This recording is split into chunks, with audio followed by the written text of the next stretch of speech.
Okay, everybody, this is chapter 4, section 3. This deals with patterns and non-linear functions. So we're looking at stuff that when you graph it, it's not a straight line. Okay, and these can be a little difficult. Sometimes you just need to kind of guess and check things or use trial and error. So do your best, ask questions. Let's make sure that you can get through this, okay? So the first definition here is non-linear function. It's a function whose graph is not a line. Okay.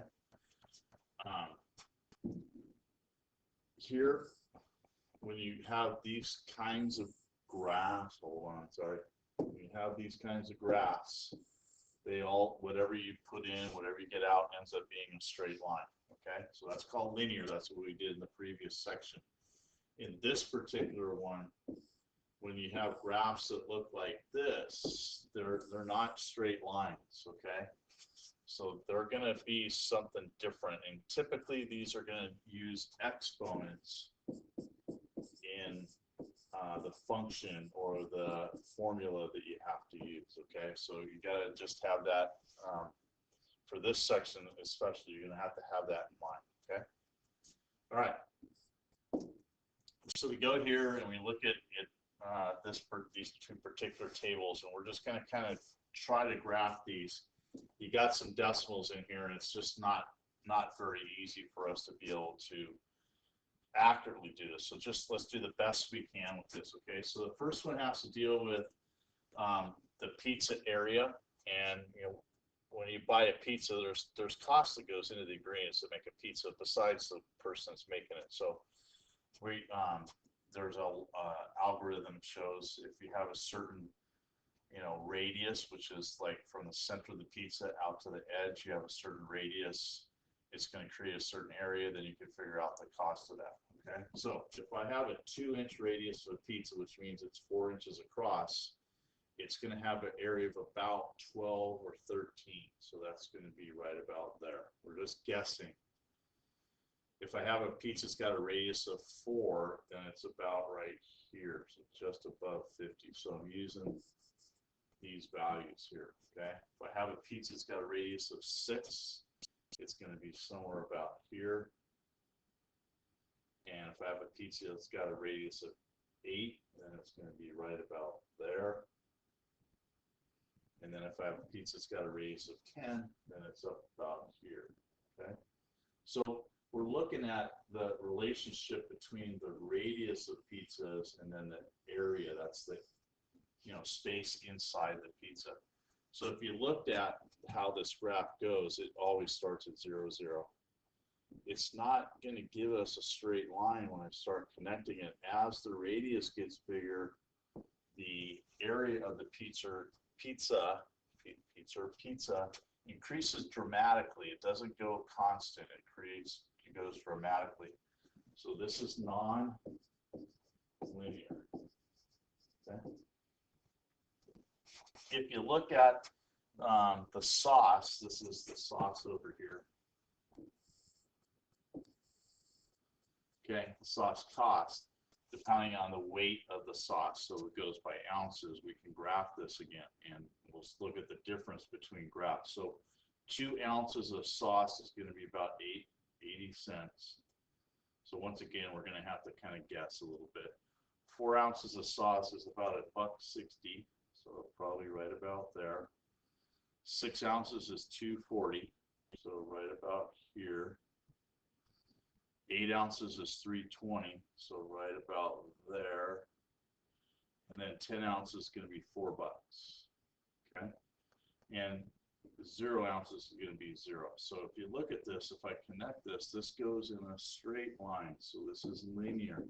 So the change is constant, and if you look here, it increased by 80 cents each time. Okay, and it increased by 2 ounces each time. That didn't happen over here. It changed by 2 here all the time, but it did not have a constant change over here on the right. Okay, all right. So that's just looking at stuff, be able to graph it. Graph's not really very accurate because we're using some decimals and stuff, but we can do the best we can.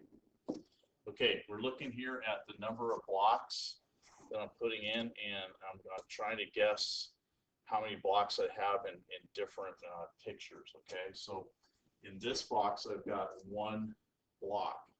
If you look at this one, I've got 8. And if you look at this one, I really got 24. I got 3 here, 3 here, and 3 here. So 3 times 3 times 3 gives me 27, okay? And this was 2 times 2 times 2, well, that gives me 8, okay?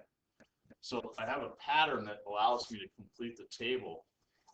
And what I'm doing here is I'm going to be taking the number I have and I'm going to be cubing it. So I'm doing this. Cubing it means using the exponent of 3. So 1 to the third is 1 times 1 times 1, which is 1. If I go to this one, and I got 2 times 2 times 2, well, 2 times 2 is 4 times 2 is 8, okay?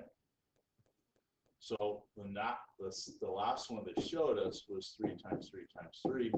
3 times 3 is 9 times 3 is 27. And that's what I'm getting here. One block was 1 block. 2 was giving me 8 total in the picture. 3 high was giving me 27 in the picture, okay? So I'm going to take each picture and I'm going to cube it, okay? So 4 to the third, 5 to the third, okay? So if you can just do some math there, 4 times 4 is 16 times 4 gives me 64. So I write that as an ordered pair, okay?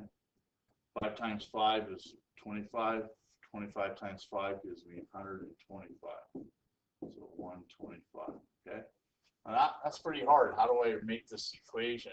We're not really using that. I haven't used it before. This is just, you need to understand that this is, if you look picture to picture, and let's just kind of use some common sense here. Okay, that this is not from picture to picture, not changing the same constantly, so it's got to be an exponential kind of a function, okay? So in words, the function was cubic, and we'll use the letter x because that's what changed each time. It was 1, then it was 2, then it was 3 and 4 and 5, and I cubed it each time, okay? All right, so, and I kind of used this already. Number of cubes is x to the third. Okay, and they want us to graph it. Once again, we're going to have to kind of guess a little bit with the graph. So 1 gave me 1, which is going to be right here. 2 gave me 8, which is, maybe right there. 3 gives me 27, goes here, so you can see there's a big change right there. 4 gives me 64, so even bigger change, and then 5 gives me 125, that's all the way up here. Once again, we're kind of starting at 0, 0. If you look at that, it starts to change dramatically. It's not a straight line. We go here. This one's going to be a little bit different. We're just going to have to kind of work together a little bit on these. I've got this stem, and then some little flowers come out of it, and from each flower, another couple of flowers come out of it. So this changes as we go, okay? So this one actually is going to be the equation. I'll kind of get ahead of myself. It's going to be 3 to the x, because each time it changes, it changes by 3. So the change is going to be the exponent in this case.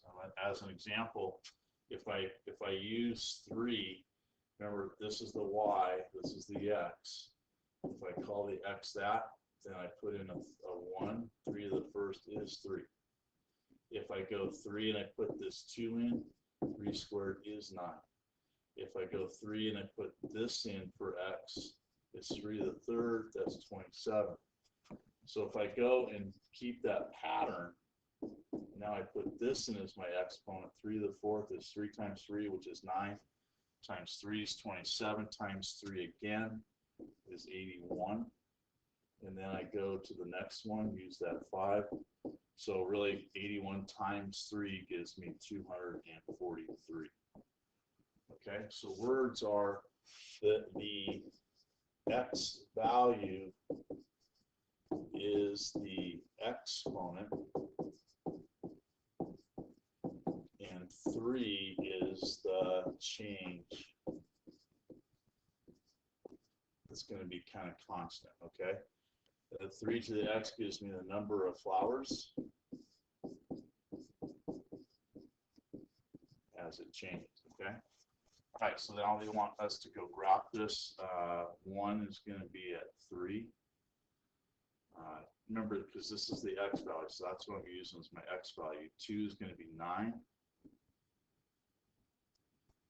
3 is going to be at 27. 4 is going to be at 81.